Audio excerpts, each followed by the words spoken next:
Mateus capítulo 27, o texto é um pouco extenso, mas você preste atenção, fique quietinho e vamos ler, porque hoje é uma data muito especial, é a sexta-feira santa da crucificação, e é uma data que o diabo odeia, de qualquer dia que possa existir no calendário. Esse é o único dia que o diabo odeia. Mas ele odeia, ele morde o rabo, ele se estremece de ódio. Glória a Deus. E nós vamos ver por que o diabo odeia tanto essa data. E porque nós cristãos, nessa data, nós devemos ter um memorial. E o que é um memorial? É você estar na presença do Senhor e trazer a tua lembrança. Tudo aquilo que o Senhor fez, tudo aquilo que o Senhor fez por nós. Não é uma data para se viajar, não é uma data, você pode almoçar, mas venha cultuar a Deus. É uma data, não é apenas só um culto, mas é uma ação de graça. Se você não entender o que é a Páscoa, o que é a crucificação e o que é a ressurreição, meus irmãos, o teu cristianismo na tua vida, ela está deturpada. Você vai ser fraco na fé.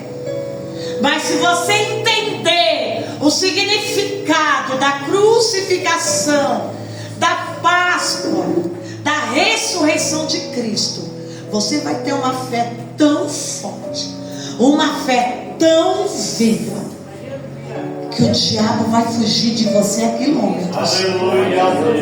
Aleluia. Vamos ler então? Glória a Deus. Mateus capítulo 27, versículo 32.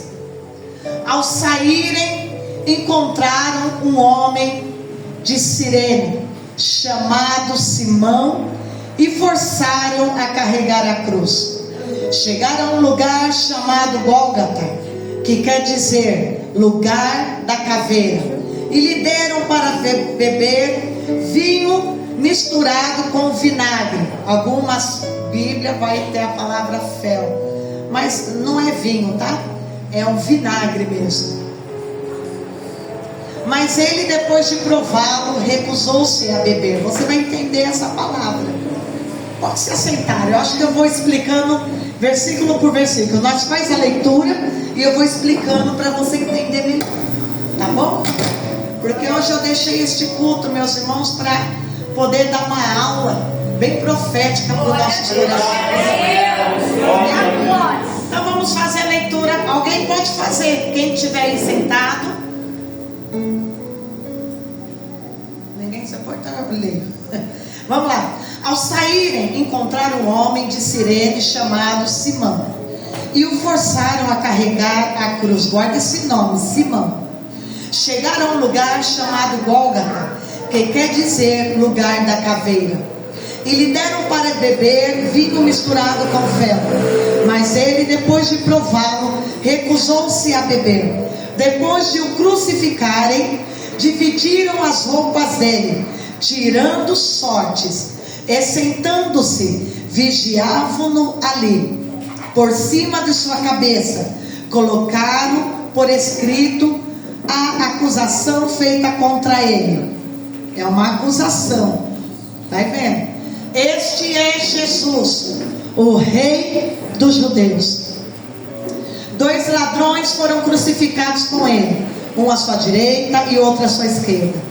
Os que passavam lançavam-lhes insultos, balançando a cabeça e dizendo: você que destrói o templo e o edifica, bota mais para cá, filho, e o reedifica em 3 dias, salve-se a si mesmo, desça da cruz, se é filho de Deus. Guarda essa palavra, se é filho de Deus, desça da cruz. Aqui é o próprio Satanás que está lá embaixo falando. Da mesma forma, os chefes dos sacerdotes, os mestres da lei e os líderes religiosos zombavam dele, dizendo: salvou os outros, mas não é capaz de salvar a si mesmo. e é o Rei de Israel? Desça agora da cruz e creremos nele. Ele confiou em Deus, que Deus o salve agora, se ele tem compaixão, pois disse: eu sou o filho de Deus. Igualmente o insultavam os ladrões que haviam sido crucificados com ele. E houve trevas sobre a terra, e ao meio-dia, às 3 horas da tarde, por volta das 3 horas da tarde, Jesus deu seu último suspiro e bradou em alta voz: Eloi, Eloi, Yamá Sabactani, que significa: meu Deus, por que me abandonaste? Quando alguns dos que estavam ali ouviram isso, disseram: ele está chamando por Elias. Imediatamente um deles correu em busca de uma esponja, embebedeu-a com vinagre, colocou-a na ponta de uma vara e deu a Jesus para beber. Mas os outros disseram: deixe-o, vejamos se Elias vem salvá-lo. Depois de ter bradado novamente em alta voz, Jesus entregou o seu espírito na mão do Pai. Naquele momento, o véu do santuário rasgou-se em 2 partes, de alto a baixo. A terra tremeu e as rochas se partiram ao meio. Presta atenção agora nesse versículo aqui. Os sepulcros se abriram, e os corpos de muitos santos que já tinham morrido foram ressuscitados. E saindo dos sepulcros, depois da ressurreição de Jesus, entraram na cidade santa e apareceram a muitos. Quando o centurião e os que com ele vigiavam Jesus viram o terremoto e tudo que havia acontecido, ficaram aterrorizados e exclamaram: verdadeiramente este é o Filho de Deus. Muitas mulheres estavam ali observando de longe. Elas haviam seguido Jesus desde a Galileia para o servir. Entre elas estavam Maria Madalena, Maria, mãe de Tiago e de José, e a mãe dos filhos de Zebedeu. Amém? Vamos continuar então. Amém. Ao cair da tarde, chegou um homem rico de Arimateia, chamado José, que se tornara discípulo de Jesus. Dirigindo-se a Pilatos, pediu o corpo de Jesus, e Pilatos ordenou que lhe fosse entregue. Jesus tomou o corpo, envolveu-o no lençol limpo de linho e o colocou num sepulcro novo, que ele havia mandado cavar na rocha. E havendo rolar uma grande pedra sobre a entrada do sepulcro, retirou-se. Maria Madalena e a outra Maria estavam assentadas ali, em frente do sepulcro. No dia seguinte, isto é, no sábado, o chefe dos sacerdotes e os fariseus dirigiam-se a Pilatos e disseram: Senhor, lembramos que, enquanto ainda estava vivo, aquele impostor disse: depois de 3 dias ressuscitarei. Ordena, pois, que o sepulcro dele seja guardado até o 3º dia, para que não venham seus discípulos e, roubando o corpo, digam ao povo que ele ressuscitou dentre os mortos. Este último engano será pior do que o primeiro. Leve um destacamento, respondeu Pilatos. Podem ir e mantenham o sepulcro em segurança, como acharem melhor. Eles foram e armaram um esquema de segurança no sepulcro, e além de deixarem um destacamento montado de guardas, lacraram a pedra.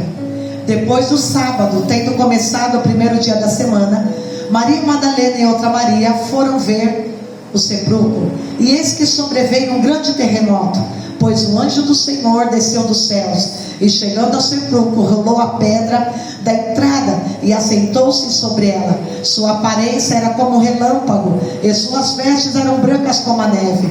Os guardas tremeram de medo e ficaram caídos como mortos. O anjo disse às mulheres: não tenham medo, sei que vocês estão procurando Jesus, que foi crucificado. Ele não está aqui, ressuscitou como tinha dito. Venham ver o lugar onde ele jazia. Vão depressa e digam aos discípulos: ele ressuscitou dentre os mortos, está indo adiante de vocês para Galiléia. Lá vocês o verão. Notem o que eu já avisei. Amém? Espírito Santo, nos conduz o nosso coração nessa data tão especial, Senhor, na qual temos tanta reverência, Pai, e guardamos o nosso coração em memorial de Ti, do que foi feito pelas nossas vidas há 2000 anos atrás, e que até hoje o sangue é vivo sobre nós. Já te damos graça em nome de Jesus. Amém? Aplauda Jesus.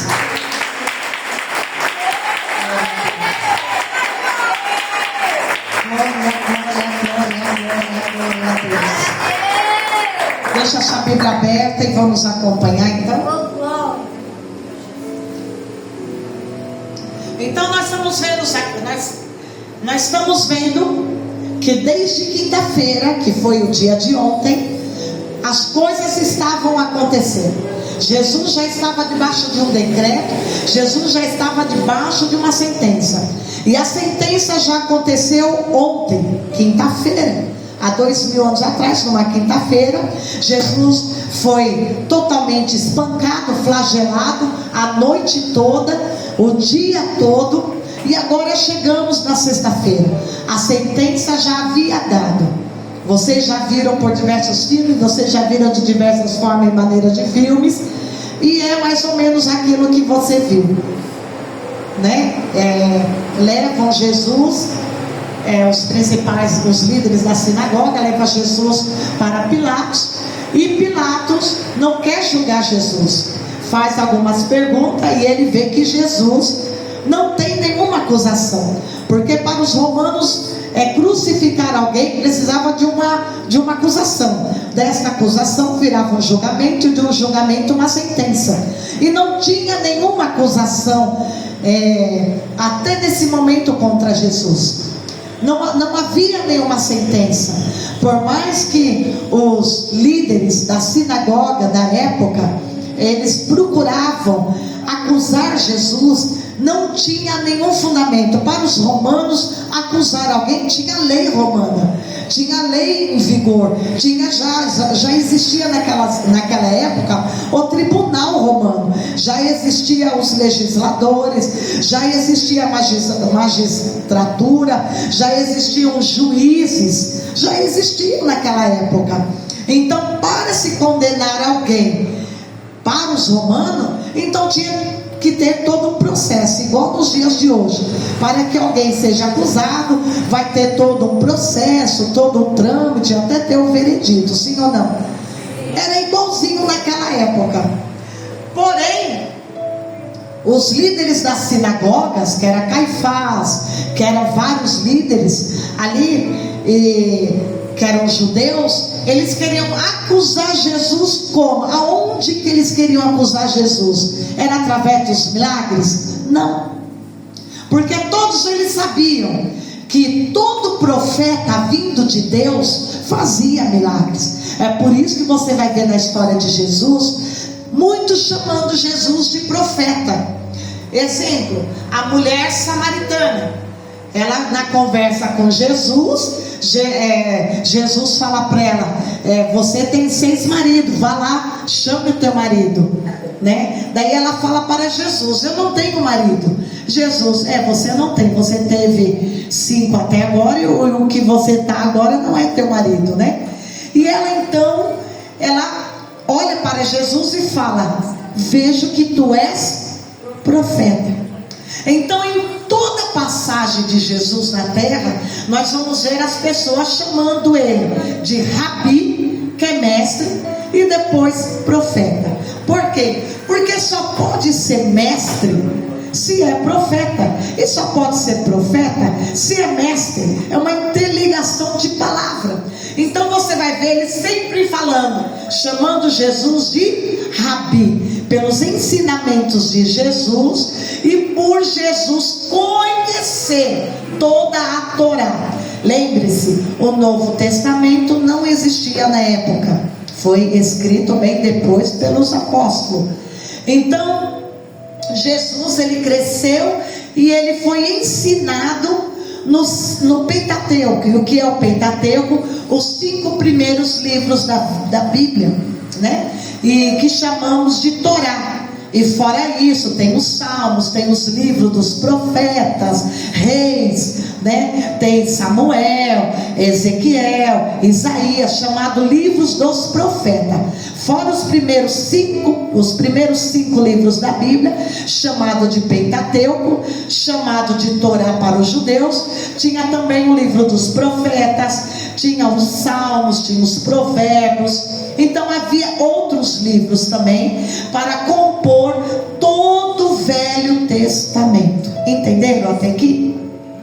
Então eles chamavam Jesus de mestre, por quê? Porque Jesus era letrado, era ensinado, Jesus tinha escrita, Jesus tinha estudo da palavra de Deus. Então todas as vezes que você vê Jesus falando, ele vai citar a palavra de Deus, ele vai citar o estudo da palavra de Deus. Exemplo, em Mateus capítulo 4, quando Jesus vai para o deserto, Satanás vai tentá-lo, e ele vence Satanás através do quê?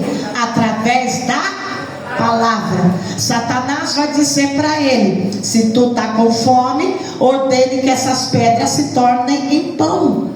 Se você é filho de Deus, ordene, mate a sua fome. Jesus vai usar a palavra que está em Números capítulo 16: nem só de pão viverá o homem, mas de toda a palavra que sai da boca de Deus.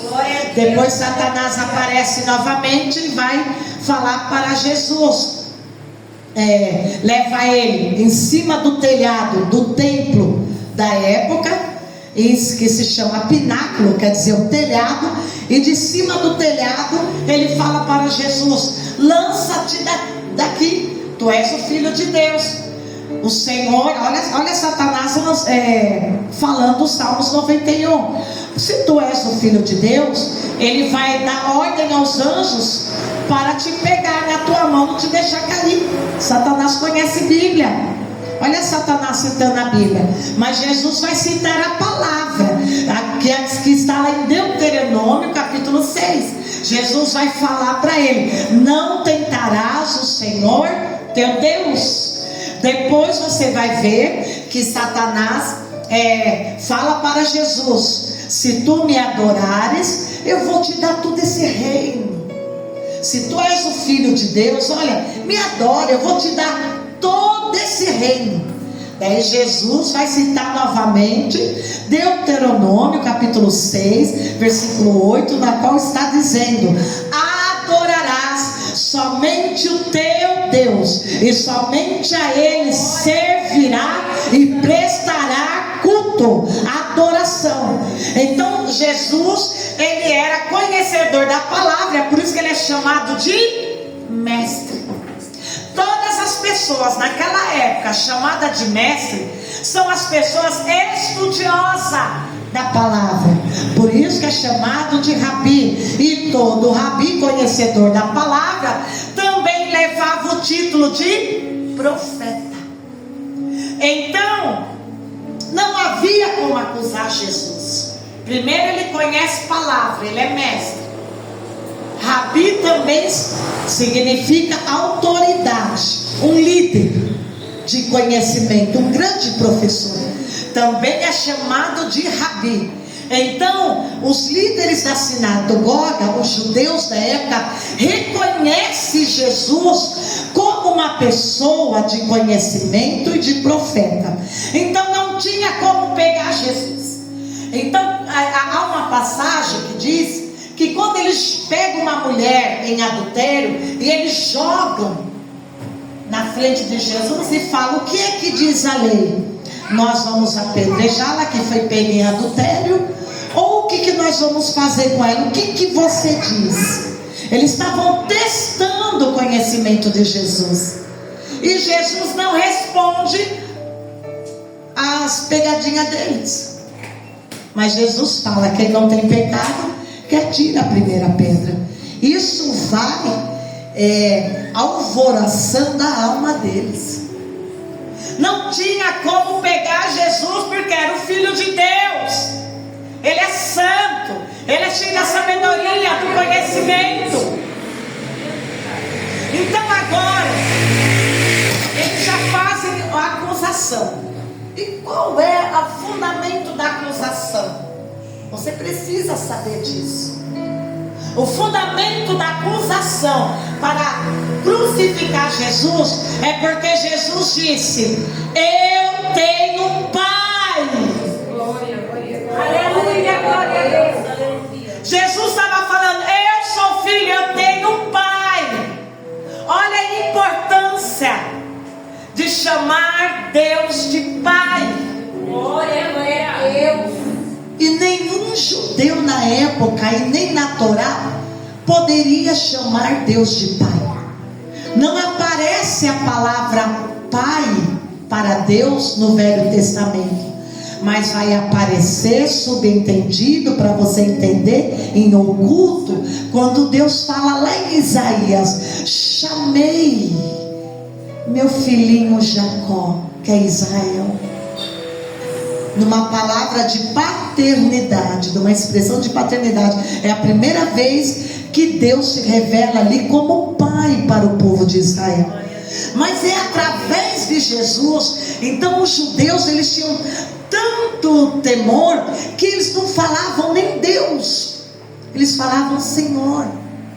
Eles não chamavam o nome de Deus, porque era pecado chamar o nome de Deus em vão. Então eles falavam Senhor, Hashem, Senhor, Senhor. Ele é Senhor, Ele é Mestre, Ele é Senhor, Ele é Mestre. Mas jamais ia chamar o nome de Deus, Yahvé, Jeová, Todo-Poderoso, Elohim, El Shaddai. Não, eles jamais iam pronunciar essas palavras, porque para a pessoa falar essa palavra, ela tem que ser uma pessoa dotada de santidade. Para chamar Deus de Pai, você tinha que ser não só o filho de Abraão, mas o filho de Deus Altíssimo. Tinha que ser santo, e não havia ninguém santo. Mas chega o Verbo que se formou carne, habitou entre nós, e Ele está dizendo agora para todo judeu ouvir: o meu Pai, tudo se crer, se pedires com fé, o meu Pai que está ouvindo do céu, Ele vai conceder o desejo do coração. O meu Pai, o meu Pai, o meu Pai.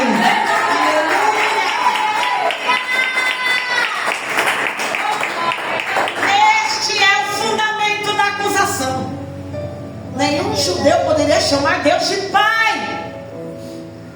Você vê que Jesus, em Mateus capítulo 24 e 25, Jesus vai falar: vocês são raça de víboras, são filhos de Abraão, se dizem ser filhos de Abraão, mas não passa de raça de víboras. Jesus falando para eles. Então eles pegam esse fundamento de Jesus dizer que Ele é filho e que Deus é Pai, e eles vão usar isso como uma acusação. Mas para Pilatos, Pilatos não se intromete nessa discussão, porque Pilatos, que era o juiz da época, aquele que governava, Pilatos não vê isso como uma acusação. Pilatos vê isso como um conflito religioso. Então é por isso que você vê Pilatos indo lá, lavando a mão e dizendo: eu estou com as mãos limpas, julgue vocês. Acusar alguém por dizer que o seu Deus é o teu pai, Pilatos, que era um governador romano, Pilatos falou: não, tinha que ser religioso mesmo para vir com esses absurdos. história de Pilatos, um outro dia eu vou trazer para você aqui a história dele. Então isso aconteceu quando? Numa quinta-feira. E nessa quinta-feira, então nós vemos que Pilatos entrega Jesus novamente para a liderança dele, dos judeus. E essa liderança então vai julgar nesse fundamento. Ele nunca roubou, ele não matou, nunca saiu palavra torpe da boca dele. Não. Então vamos pegar ele na fé dele, no que ele diz. Ele diz que Deus é o pai dele. Então vamos pegar. Então você vê que daí ele é julgado. Ele passa na quinta-feira a tarde toda. A tarde toda ele passa pelos horários históricos, desde as 2 horas da tarde, apanhando. E depois ele é colocado lá na prisão. E ele passa a noite toda apanhando, já sendo flagelado, antes de chegar à crucificação. Daí os judeus, na época, eles faziam a cruz. Então, a morte da cruz era horrível, porque o corpo ficava lá pendurado e levava horas para morrer. Então, isso era uma forma de dar medo que os romanos usavam, para dar medo no povo. Para quê? Para controlar os motins e as rebeliões que tinham naquela época.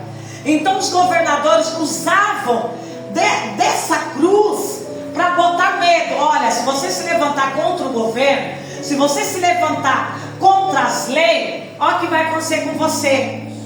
Então é melhor você pagar o imposto do que você reclamar do imposto, porque senão, era uma forma de forçar as pessoas a cumprir a lei, pagar os impostos romanos.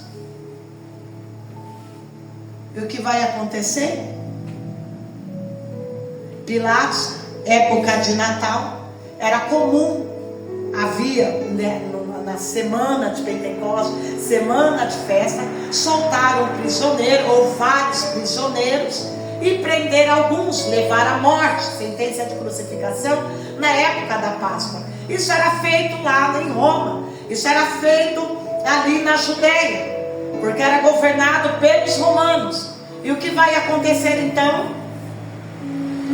Eles começam a gritar pelo nome de Barrabás. Vocês já assistiram aí nos filmes.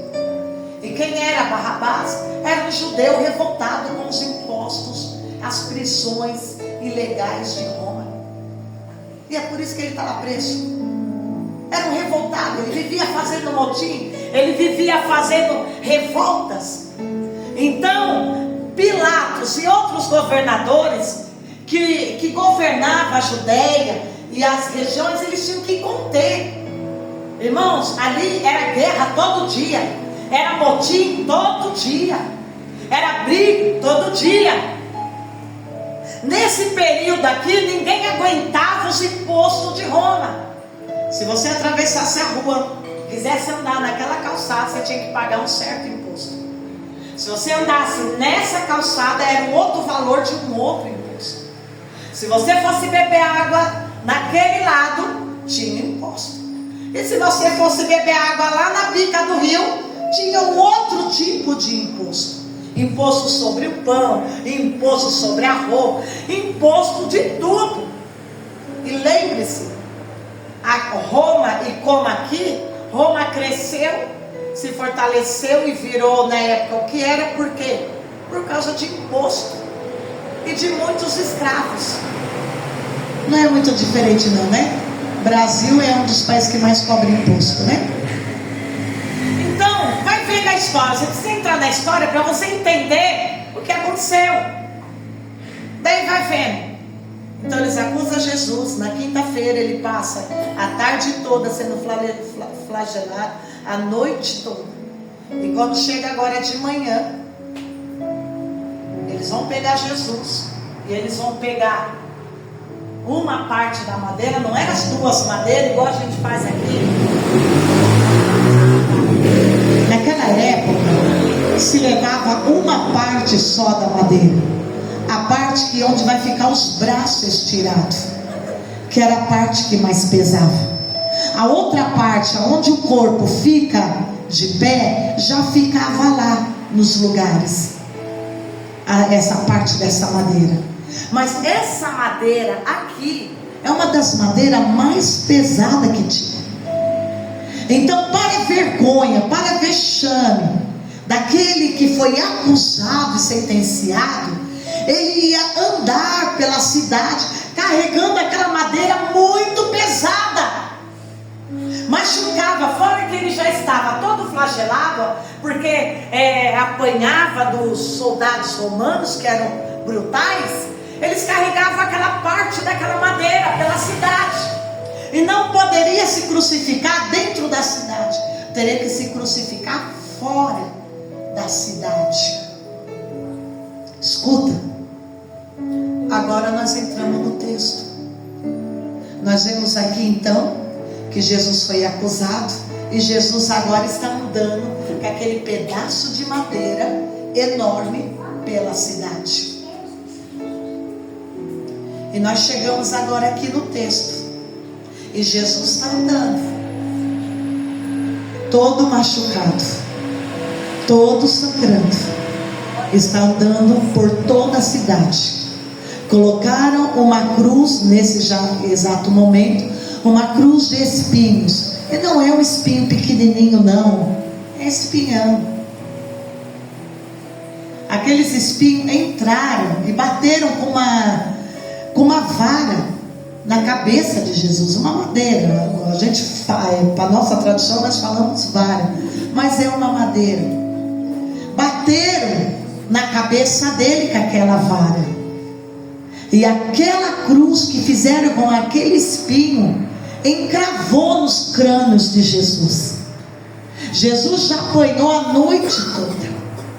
Aquele filme que mais nós temos de real, né, que tentaram impedir de todas as formas a publicação daquele filme, foi a Paixão de Cristo. Porque ele vai chegar bem perto das atrocidades dos romanos. Quando eles davam chicotadas, na ponta dos chicotes tinham pontas de ferro e pontas de ossos de animais, ossos sequíssimos. E aonde ele tacava pela primeira vez o chicote já vinha arrancando pedaços da carne. Por isso que nos filmes você vê, deu uma chicotada, 2 chicotadas, já tem aquele monte de sangue. Já reparou nisso? Nossa, mas 2 chicotadas já tem esse monte de sangue. É porque aonde cravava aqueles ferros, já vinha puxando tudo. Então Jesus já está com o seu corpo o quê? Moído, flagelado, moído. Agora nós entramos aqui. Jesus está andando na cidade, fraco, está andando com o seu corpo todo moído, porque já apanhou, já levou soco, já levou tapa, já cuspiram nele. E agora Jesus está andando rumo fora da cidade, com aquele peso daquela madeira, que você já sabe que é o peso dos nossos pecados. Ele ainda teve que carregar a madeira para fora da cidade. Ao saírem da cidade, encontraram um homem de Cirene, chamado Simão, e o forçaram a carregar a cruz. Dentre multidões que estavam vendo ali, lembre-se, era a festa de Pentecoste, era a festa da colheita que tinha ali na Páscoa. Então tinha pessoas de tudo quanto era lugar da época lá em Jerusalém. Estava lotado de gente. E eles agora encontram um homem de Cirene, lá da Etiópia, chamado Simão, e o forçaram a carregar a cruz. Sabe o que isso significa, igreja? Que mesmo que Jesus estava carregando o peso dos nossos pecados, ele estava fraco, e por mais que todas as vezes ele caísse, ele tinha que levar a cruz. Jesus estava tão fraco, dorme não, acorda aqui. Jesus estava tão fraco que pegaram esse homem da Etiópia para carregar a cruz e forçar. Sabe o que isso significa? Todas as vezes que a obra de Deus tiver em necessidade, você é obrigado a pegar a cruz. Você não pode deixar a cruz de Cristo caído no chão. Eu e você agora temos que levar essa cruz do Evangelho. Todas as vezes que você socorre a obra de Deus, você está sendo esse Cirene, você está sendo esse Simão. Ele foi forçado. Sabe por que ele foi forçado? Porque a lei da Etiópia dizia: não carregue nenhum madeiro. Você não foi sentenciado. Você só veio para adorar. Não pegue causa que não é tua. O problema não é teu. A causa não é tua. A cruz simbolizava a maldição. Não toque.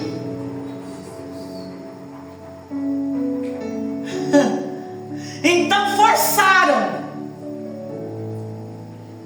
É por isso que ele pega a cruz. Não porque ele queria, mas porque ele foi forçado.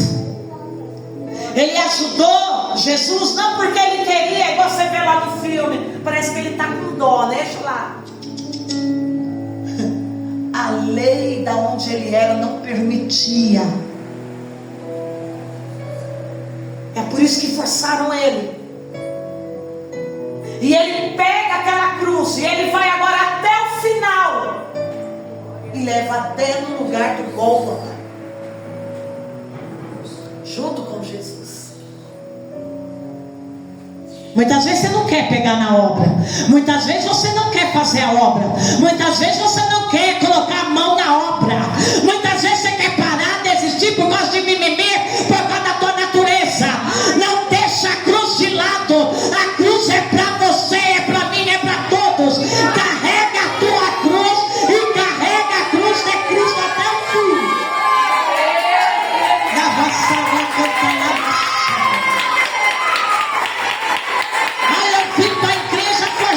Ai, eu fui para a campanha forçado. Ai, porque me forçaram. Dá glória a Deus porque estão te forçando a vir para a igreja. Que as portas estão abertas. Porque vai chegar um dia que as trompetas vão soar e não vai ter ninguém para te chamar. O que vai ser de você se você ficar?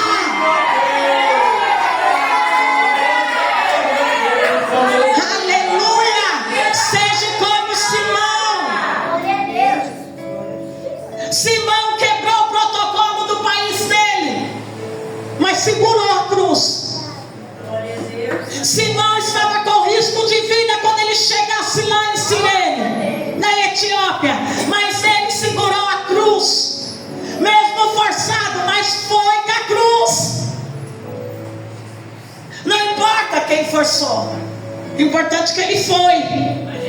Não importa como você chegou aqui hoje. O importante é que você veio com dor de cabeça, sem dor de cabeça, com vontade ou sem vontade, com raiva ou sem raiva, mas você veio. Você tem que segurar a cruz. Aleluia.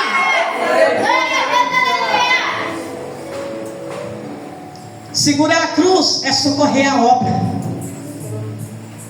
Segurar a cruz é estar presente na obra. Segurar a cruz é estar ali, ó. Senhor, esse aqui é pau para toda a obra. É obreiro bem valorizado. Segurar a cruz, carregar a cruz de Cristo, é estar à frente da obra. Pensa que é fácil? Não é fácil não. Ninguém quer, todo mundo quer desistir. É uma afronta atrás da outra. São pessoas ingratas. É uma ingratidão que você leva todo dia na cara. Ninguém quer, mas nós somos forçados a levar, porque Jesus levou por nós. Isso é graça. É graça. Aleluia. Chegaram num lugar chamado Gólgota, quer dizer fora, chamado lugar de caveira, e lhe deram para beber vinho misturado com vinagre. Já está doendo. Nada mais pior do que vinagre para queimar tudo. Mas ele, depois de prová-lo, ele recusou-se a beber. Não é igual lá no filme não, que foi a menininha lá e deu água, ai tadinho, não tinha nada disso não, ninguém poderia se aproximar. Eles eram cruel, eles eram bárbaros, os romanos. Escuta, mas ele, depois de prová-lo, recusou-se a beber.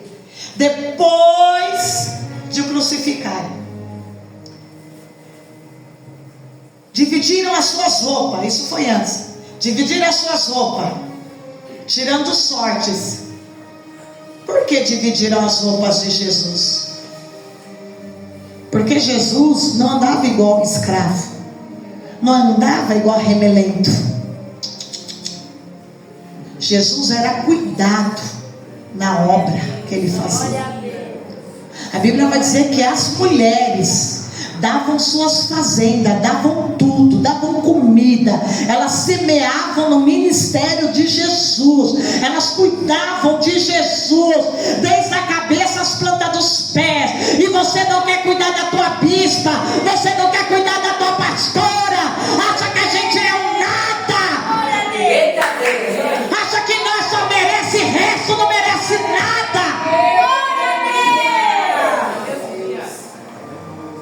E Jesus se vestia de roupa de linho, roupa caríssima da época. Você achava que Jesus andava igual mendigo? Não, era rei. Deus cuidava do rei dele aqui na terra. As mulheres, elas investiam, as mulheres, elas semeavam no ministério de Jesus, diz a palavra. Glória a Deus. Com suas fazendas, com suas riquezas. Jesus era sustentado por elas. Embora ele não precisasse que ninguém desse nada para ele, porque Deus era o provedor dele. Mas essas mulheres sabiam que era dever delas de carregar a cruz, era dever delas de semear na obra, cuidar de Jesus. Tiraram, rasgaram as vestes dele, porque era linho finíssimo. E olha só, e eles tiraram sortes para ver com quem ia ficar com os pedaços da roupa, porque eles iam vender para pegar dinheiro. Fala obrigado, bispo, por esta aula. Obrigado, bispo, por esta aula. Glória a Deus. Olha só, depois, né, dividiram as roupas dele, tirando sortes. E sentando-se, vigiaram ali. Por cima da sua cabeça, colocaram por escrito a acusação. Olha só, a acusação. Lembra lá, porque eu sou teu pai? Agora, quando a pessoa morria, tinha que colocar uma taubinha escrito por que ela morreu. A sentença final. E olha só, colocaram escrito a acusação feita contra ele. Este é Jesus, o Rei dos Judeus. Glória a Deus. Quiseram fazer aqui um insulto a Jesus. Quiseram fazer aqui, como que chama quando uma pessoa tira sarro? Um deboche, isso. Porque o fundamento da acusação era porque Jesus falava que era filho. Mas eles jamais vão admitir Jesus como rei. Mas quem que faz essa placa aqui? Não são os judeus. Quem faz essa placa são os soldados romanos. Ó, a gente tem que escrever aqui a sentença. Vamos colocar então: este é Jesus. Palavra Jesus Salvador, o Rei dos Judeus. Aquilo que era para caçoar de Jesus, deu fúria nos judeus. Eles vão ter que engolir, porque aqui era o Rei dos Judeus mesmo. Aqui era o Salvador mesmo. Dois ladrões foram crucificados com ele, um à direita e outro à sua esquerda. Os que passavam lançavam-lhe insultos, balançando a cabeça e dizendo: você que destrói o templo e reedifica em 3 freguesia, salve-se. Desça da cruz, você é filho de Deus. Olha aí o diabão falando: ah, você que é cheio de fé, ah, por que você não faz alguma coisa para mudar de vida? Ah, clama a Deus, você não é crentão, você não vai para a igreja, cadê teu Deus? Não é assim que o diabo fica para você? Ficaram também para o teu Salvador. Desça da cruz, você é filho de Deus. Você não falou que destrói o templo, que vai ressuscitar em 3 dias? Você não falou, você não falou. E não é assim que o diabo fala no teu coração, na tua mente? Ah, você não falou, Deus não falou que você vai ser abençoado, que você vai ter um bom casamento, que você vai ter tua casa própria, que você vai ter teu carro, que você vai ser abençoado na terra. Deus não falou. Olha a sua condição agora. Não é assim que o diabo fala para você? Ele falava aqui para Jesus: desça aí da cruz se você é filho de Deus. Ah, se você é profeta mesmo, ah, ora a Deus. Você ora, todo mundo é curado porque tem enfermidade na tua casa. Você ora e Deus abre as portas. Porque Deus não abre as portas para você? Você ora e Deus faz a obra. Porque está faltando obra no teu lar. Glória a Deus. Pega essa, obreiros. É assim que o diabo fala. O diabo falava já isso lá. Não vai ser diferente hoje. Desça da cruz.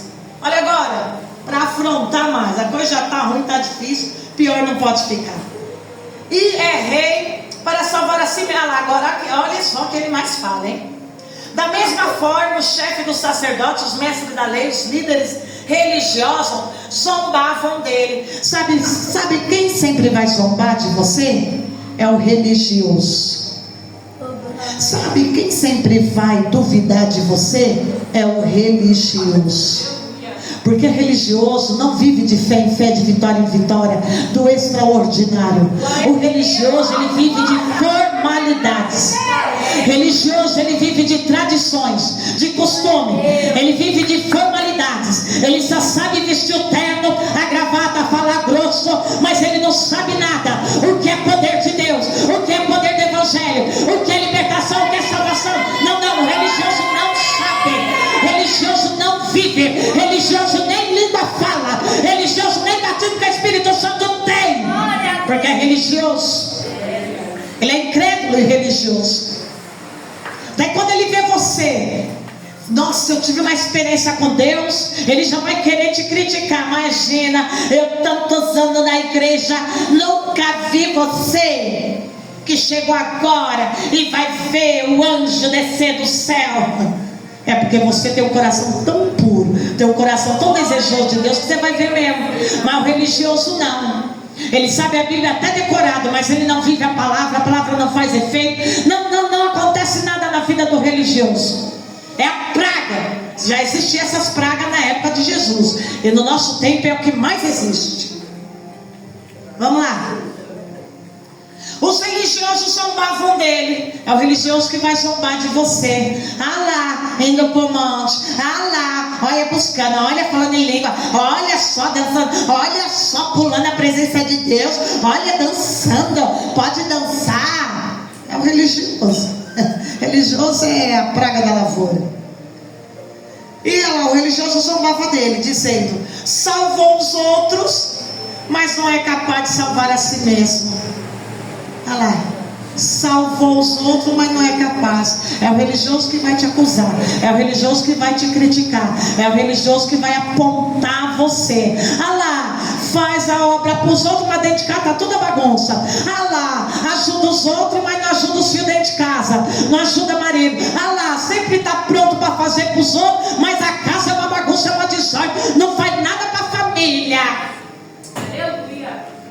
Primeiro que te vai apontar é o religioso. Olha lá, salvou os outros, gosta de fazer a obra, gosta de orar pelos outros. Olha lá, dá testemunho que Deus livrou, que Deus libertou, mas o marido continua o mesmo traste, continua na pingaiada, continua na mulherada, os filhos daquela bagunça lá.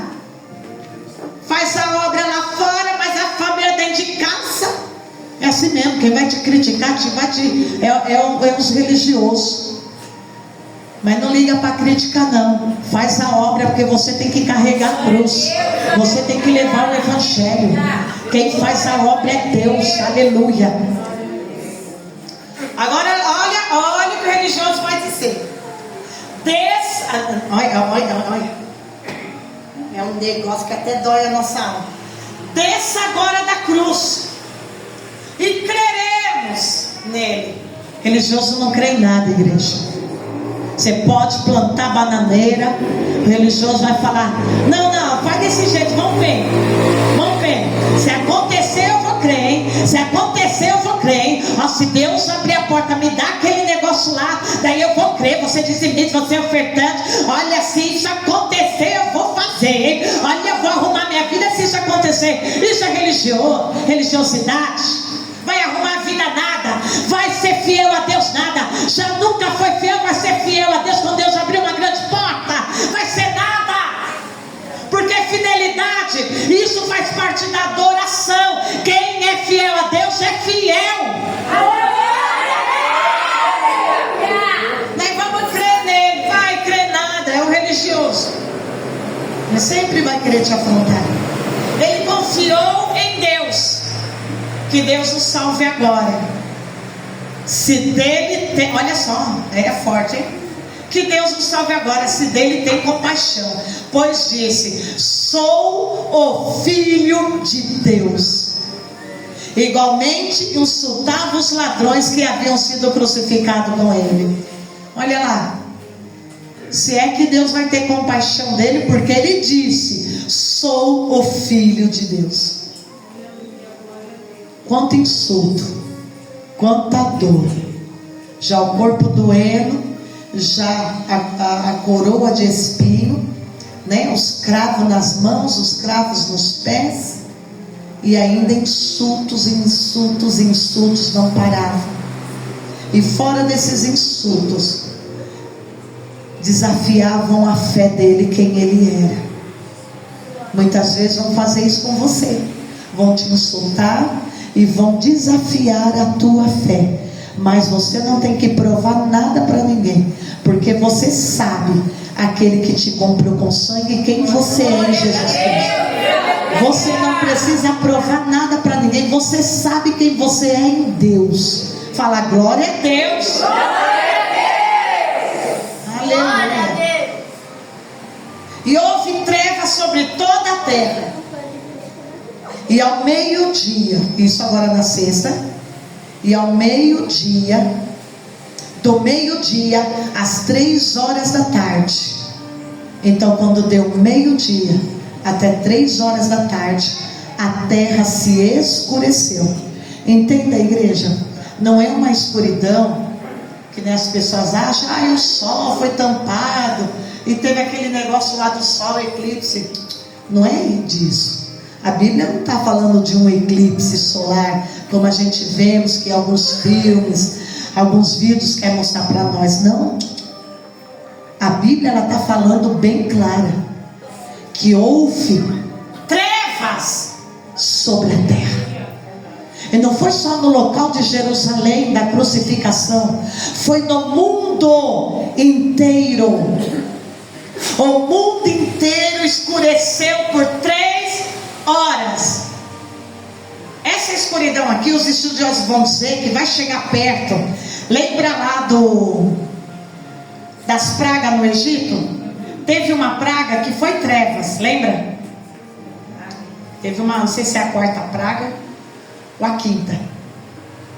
Foi aquele tipo de trevas, uma escuridão densa. Você não vê nada. É isso que aconteceu. Vai vendo um movimento no mundo espiritual que está interligado agora com o material. As trevas encobriu a terra da meio-dia às 3 horas da tarde. E por volta das 3 horas da tarde, Jesus deu seu último suspiro, dizendo: Pai, entrego o meu espírito nas tuas mãos. E ele diz: Elohim, Elohim, e lama sabachthani, que significa: meu Deus, por que me abandonaste? Porque, lembra que eu te falei? O céu e a terra estão juntos agora. Está fazendo isso. Nesse exato momento, quando Deus vê todo o nosso pecado em Jesus, Deus não é santo? Deus faz isso. Vira as costas. Deus não suporta pecado. Deus não suporta iniquidade. Pecado não entra na presença de Deus. Deus é santo. Mas quando Ele vê aquela tonelada de bomba atômica de pecado sobre Jesus, que é os nossos pecados, as nossas iniquidades, as nossas ruindades, as nossas transgressões, sobre o Filho dele, que é santo, e que agora está recebendo toda a iniquidade, toda a sujeira, todo o pecado meu e teu, o Pai não suporta ver, e o Pai vira as costas. Nesse momento, o Filho, Jesus, vai sentir sozinho. Vai sentir o que é a dor, da dor e do abandono. Não que o Pai o abandonou, mas o Pai não pode olhar para o pecado. Pecado aflige. A Bíblia vai dizer o motivo pelo qual a gente não ser consumido pelo fogo de Deus, a ira de Deus, é por causa do sangue de Jesus que nos comprou. Porque o tempo todo Deus queria nos fulminar quando Ele olhava para nós e viu nossos pecados. Mas o motivo e a causa disso não acontecer foi porque o sangue nos cobriu. Glória a Deus. Glória. Glória a Deus. Por que me abandonaste, Pai? E às vezes, muitas vezes, passamos algum probleminha, alguma situação, e já estamos nos sentindo abandonados por Deus. Por quê? Se Deus está dentro de nós, em nós, não é nem do lado, é dentro. Então não há motivo e nem causa de você se sentir abandonado, esquecido, órfão, porque abandono é para quem não tem pai. Só o filho que foi abandonado pelo pai, ele sabe essa falta que tem na alma, a falta do abandono de um pai. E eu e você jamais vamos ser abandonados, ter esse sentimento, abandonados de um pai celestial, porque você tem aqui um pai agora. Aleluia, glória a Deus. Glória a Deus. Quando alguns dos que estavam ali ouviram isso, disseram: ele está chamando Elias. Imediatamente um deles correu em busca de uma esponja. Presta atenção nesse versículo 48. Pegaram uma esponja, embebedeu-a com um pote de vinagre que tinha ali do lado, e colocou na ponta de uma vara e deu-a para Jesus beber. Isso é o vexame total. Você sabe o que significa isso? Você nunca estudou, então você tem que ter a vida aqui para me te ensinar. Aí que você sabe, você só não sabe o que você sabe, você esqueceu. Sabe o que significa isso? Os romanos, em toda a Judéia, tinham os lugares. O banheiro era público, não era banheiro privado. Então eles faziam vários buracos e eles sentavam ali para fazer as suas necessidades, e um do lado do outro. Era assim. Então, e como eles se limpavam? Ali tinha um pote de vinagre com uma esponja. Então eles colocavam a vara nessa esponja com vinagre, com água, e se limpavam. Você sabia disso? Assiste lá Rodrigo Silva, Arqueologia. Ele vai mostrar detalhadamente lá em Jerusalém. Você vai ver tudo isso. E o que os romanos, os soldados estão fazendo isso é para dar o último vexame em Jesus. Eles pegam aquela esponja que estava ali, não porque, não, vai matar a sede. Já viu vinagre matar a sede? Não existe isso. É falta de interpretação, é falta de estudar a história. Eles pegam de um pote lá, com aquela esponja. Com certeza aquele lugar, como ficavam os soldados crucificando, então eles deixavam lá, eles ficavam dia e noite ali. Então ali mesmo eles faziam suas necessidades, e ali mesmo eles se limpavam dessa maneira. Então eles vão pegar aí essa esponja para colocar Jesus ao ridículo dos ridículos e do ridículo, querendo falar que Jesus é o vexame de todas as fezes daquele lugar. Era isso que eles estavam dizendo para Jesus.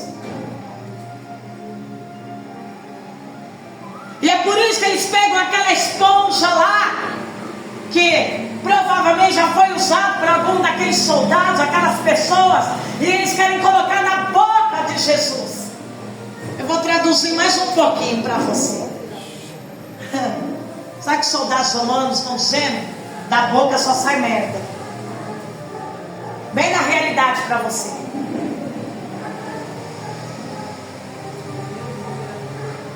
Desça daí, você é filho de Deus. Todas as vezes que você estiver falando algo da parte de Deus, Satanás vai querer fazer a mesma coisa. Usar uma boca para falar para você, só para te denegrir e dizer: ela só fala merda, ela não fala nada com nada, está passando esponja de vinagre. Só que enquanto tem um diabo para querer falar, denegrir o que sai da tua boca, tem o Espírito Santo que nos justifica e que prova a verdade e que faz tudo acontecer, porque a palavra do profeta, do crente, do Filho de Deus não cai por terra. Glória a Deus. Glória a Deus. Então, você está entendendo? Tudo vexame público que quiseram fazer Jesus passar. Daí você chora por tudo e por nada. Fica com frescura, porque ai que eu não tenho pão, ai que eu não tô nem aqui, ai que eu não tenho sapato, ai que eu não tenho roupa. Pelo amor de Deus. Olha que Jesus passou todo tipo de vexame. E agora estão dizendo: olha, vamos pegar isso aqui, essa fossa, essa sujeira, e vamos tacar na boca dele. Muitas vezes o diabo quer fazer isso. Muitas vezes o diabo quer pegar as coisas, os lixos das fossas, de internet, de redes sociais, e colocar palavras na tua boca. Ele tem vários tipos de maneira para fazer isso. E como você vai se defender? E como você vai se justificar? É Jesus que te justifica. Ele já passou isso. Ele já passou esse vexame por você. Ele já passou essa vergonha por você. Ele passou todo tipo de cena de ridicularização por você. Colocaram na boca dele, né? Mas outros disseram: deixa-no. Olha só, outros estão falando: não façam isso, deixa ele. Depois de ter bradado novamente em alta voz, Jesus disse: Pai, em tuas mãos entrego o Espírito. Está tudo consumado. Aleluia a Deus. Todo o sofrimento que eu tive que passar para poder ter essa vida na tua presença está consumado. Já paguei o preço. É por isso que você tem que vir adorar a Deus, porque o preço não foi barato não. O preço da graça, que hoje é graça de estar na presença de Deus, custou preço de sangue, de vexame, de humilhações. Foi muito caro para quem é Deus, para quem é santo, que pagou por você. Venha para a casa do Pai, venha adorar. Para com essa preguiça, para com esse negócio de querer ficar em casa. Vai adorar a Deus. Aleluia. Agora vai vendo. Quando ele diz: Pai, está tudo consumado. Agora ele deu a palavra final. Olha que ele diz: naquele momento, o véu do santuário rasgou-se em duas partes. Mas não de cima para baixo, mas começou a rasgar de baixo para cima. Aquele véu era na verdade um tapete grosso que separava o lugar do átrio para os santos do santo. Rasgou de baixo para cima, não tinha como rasgar, somente Deus podia rasgar aquele lugar que era o bloqueio para os santos do santo. Rasgou de cima para baixo, a terra tremeu e as rochas, o que? Se partiram, se fundiram as rochas. Os sepulcros todos se abriram e os corpos de muitos santos que tinham morrido foram o quê? Ressuscitados. Você leu aí no texto. Olha lá, lê lá de novo no texto. Você não leu, né? Se não lê Mateus, tem que ler Mateus. Não vai ficar só assistindo o filme, que o filme lá não dá para passar tudo que aconteceu naquele dia. Olha lá, os sepulcros se abriram. Daí houve a ressurreição de Jesus. E as pessoas que haviam morrido, elas saíram. Agora o versículo 53. E saindo dos sepulcros, depois da ressurreição de Jesus, entraram na cidade santa e apareceram a muitos. Pessoas que já haviam falecido, estavam lá no cemitério enterrado, ressuscitou. Aleluia! Junto com Jesus. Isso é tremendo, maravilhoso. Olha só, quando o centurião e os que com ele vigiavam Jesus viram o terremoto e tudo que havia acontecido, ficaram aterrorizados. Olha esse acontecimento, igreja. Quem que não ia ficar com medo? De repente o teu vô lá, teu bisavô, você ainda mora aqui, deixa eu tomar um café, ressuscitei junto com Jesus. Como explicar uma coisa? Olha o que o texto está dizendo, ele é claro. Quando Jesus ressuscitou, os sepulcros todos se abriram e os corpos de muitos santos que tinham morrido também foram ressuscitados. Gente, isso é tremendo na história. Claro, isso não é contado. Não dá tempo de contar isso nos filmes. Mas pensa como nosso Deus é poderoso. Por isso que ele chama Jesus de a primícia da ressurreição. Jesus ressuscitou e aqueles também ressuscitaram. É tremendo o poder de Deus, gente. Fala glória a Deus. Glória a Deus. E todos que viram o terremoto e tudo que tinha acontecido, eles ficaram o quê? Aterrorizados e clamaram: verdadeiramente este era o Filho de Deus. Glória a Deus, aleluia. É por isso, igreja, que essa data ficou marcada na história. É por isso que essa data, Sexta-feira da Paixão, não é só mais uma data. Você precisa entender a profundidade de tudo que aconteceu, de tudo que Deus fez e pode fazer por nós. Fala glória a Deus. Se coloca de pé, aplauda ao Senhor. É uma data que ficou como memorial, porque Deus está dizendo, coloca aquele louvor, filha, que você sempre coloca, Elohim, Elohim, lama sabachthani. É tremendo, igreja. O nosso Deus é tremendo, o poder dele é tremendo, o que ele pode fazer é tremendo. A gente não tem palavras para dizer o quanto o poder de Deus é tremendo. Operando ele, quem poderá impedir o poder dele? O poder dele não se explica. O poder dele, quando ele vem, acontece e nós só glorifica. Aleluia. Assim foi levado